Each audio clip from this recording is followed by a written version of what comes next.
Specifically, I want to show you how you can incorporate the food that you're using for your party into your decor. I made this cute little carriage out of a little small watermelon with some strawberries, blueberries, and grapes, and then I cut up some cheese and made some little cheese blocks up there. I did this little project for under $20. I'm so proud of it. And of course, I've got little oranges for the wheels, and then some cherries with toothpicks.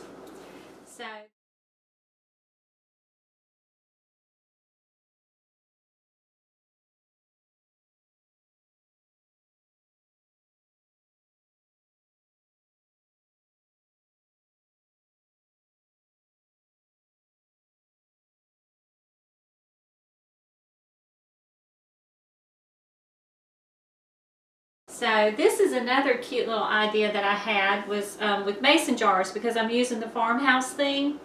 I thought, how cute would it be to put like a cheesecake inside of the little mason jars, and I just put these little stick-on chalkboard things on there and wrote pie on it, and then decorated it with my theme, going with the little duckies again. This would also be something really cute that you could use for a gender reveal party, like if you use the duckies and the yellows, then when you opened it up and you got in on the inside, like in this little recipe, I used the little blue sprinkles.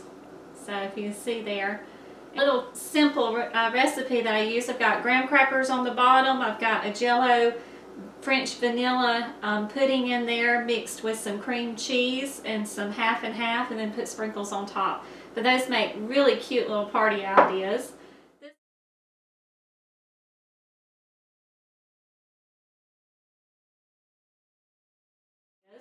This was another one that I had picked up. This is another cheese ball that I did.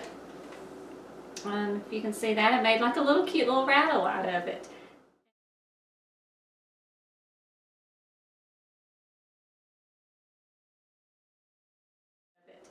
And this was just a basic cheese ball recipe, which you could use one of your favorites, or one of your own that you find.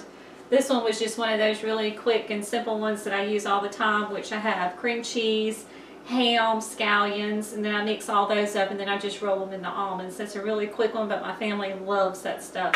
But these are just a few of the food items that I'm going to be using in my party, and I just wanted to share those with you, because these are more of the decorative items that I'll be using, but the closer that I get to my party, and also I'll be filming some of the party and the foods that I use, and I'll be sharing those with you as well in a later video. So if you haven't done so already, you might want to go on and click that subscribe button. That way you can continue following me. So when I have the next part of this baby shower, you can keep watching. Thank you. See you next time.